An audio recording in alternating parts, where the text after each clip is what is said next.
Sciatica or sciatic pain is the discomfort that we experience along the course of the sciatic nerve, which begins at the lower back and runs along both our legs. So you may notice a discomfort just in one leg or both the legs, depending on where the impingement is. Namaste, I'm Archana. A warm welcome to today's class where we'll be doing 5 asanas to help reduce or relieve sciatic pain. So let's dive into the first asana, that is Mrigasana or deer pose. There's going to be a slight modification in that asana. Assuming that you have the pain on the right leg, the left leg stays parallel to the mat. Bring your right heel in line with your hip, a little away. Take a deep breath in. Continue sitting tall. As you breathe out, turn and look towards the right side of the room. Again, inhale. As you exhale, see if you can reach your hands forward. Breathe in and breathe out. You're trying to lean, but remember your hips are not lifting up. Press and hold. If leaning forward is hard, just sit tall. Stay there for about 15 seconds. Then slowly increase it to 30. Then 45 seconds and then to a minute. Just to balance it out, we'll do on both the legs. As you breathe in, turn forward, change legs. Take a deep breath in. As you breathe out, turn. Taking the knee slightly higher than your hip level. Heels at your hip level or slightly lower than your hip level. Sit tall. Inhale, exhale. Stay there for a minute and then as you inhale, come back. The next one that we are going to be doing is Cradle pose or Hindolasana. Option 1, with your left hand grab hold of your right foot, right hand, right knee. And you're just like you're rocking a baby, moving it side to side. And then bring it as close to your body as possible. Now, if you are comfortable, you can always drop your heel. Drop your right foot in the crook of your left elbow, knee in the crook of your right elbow, and pull this towards your chest. Try and sit tall. Again, you're going to stay here to begin with for 15 seconds. One more inhalation, full exhalation. I'm just showing you the pose. You can do the practice on your own. Again, option 1, holding your foot and your knee in your palms. Option 2, hold and pull it towards your chest.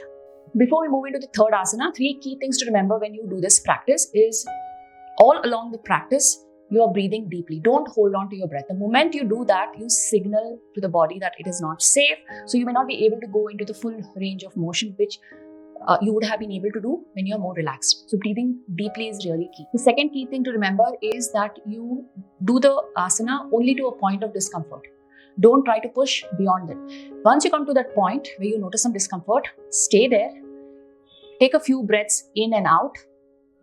And the moment your body starts relaxing, the discomfort reduces. You can move further into the pose. Third key thing to remember is that to do this asana on a regular basis, consistency is key. What is important is if you show up every day and do it for a few minutes, you'll get better results than just doing it once a week. Now let's come to the third asana, that is Agnistambhasana or firelock pose. Here we're going to stack our legs one over the other. The first one is the most intense. You can place your foot just above your knee. The right knee collapses towards the left foot. Here, if you need to, you can always place a pillow if it is not going all the way. This itself can be really intense. So, if this is intense, stay here and breathe for about 15 seconds. If you think you can go further, drop your palms. Inhale, exhale. Again, going further, drop your belly towards your thigh.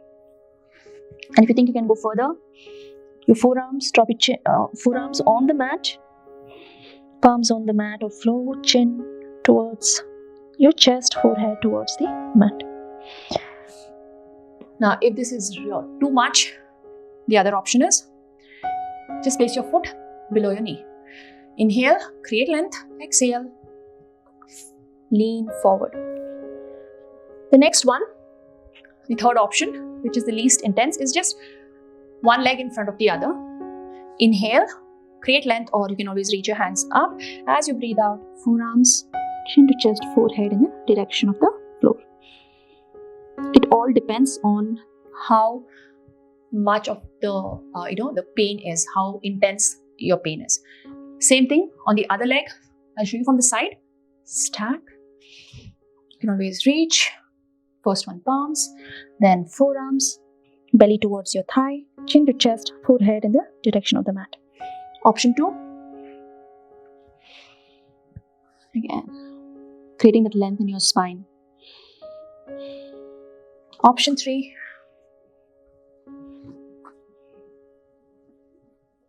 The next asana is Vakrasana. Take your right foot, place it on the outside of your left knee and pull that right knee towards your right shoulder. You're going to feel a good stretch all along. Breathe in, breathe out. You're pulling your knee towards your shoulder. Maintain length in your spine. Don't focus on the twist.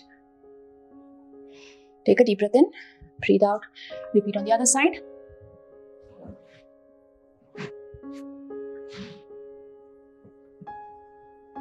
Release. Next one is come to lying. Straighten your right leg.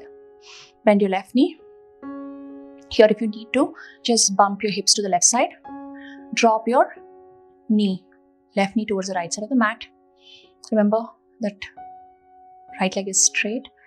Arms, left arm like the letter T. Try and press that shoulder blade towards the earth. And bring your left knee towards the right side of the room. So notice the stretch all along your nerve path. Release. Again, back to center. From here, bump your hips to the right side. Left leg straightens, right knee bends, drop and stretch. Thank you so much for joining me for today's session. If you have any questions, queries related to this practice or anything yoga, please write to me in the comments below. If you thought this class was valuable, please like and share. Namaste.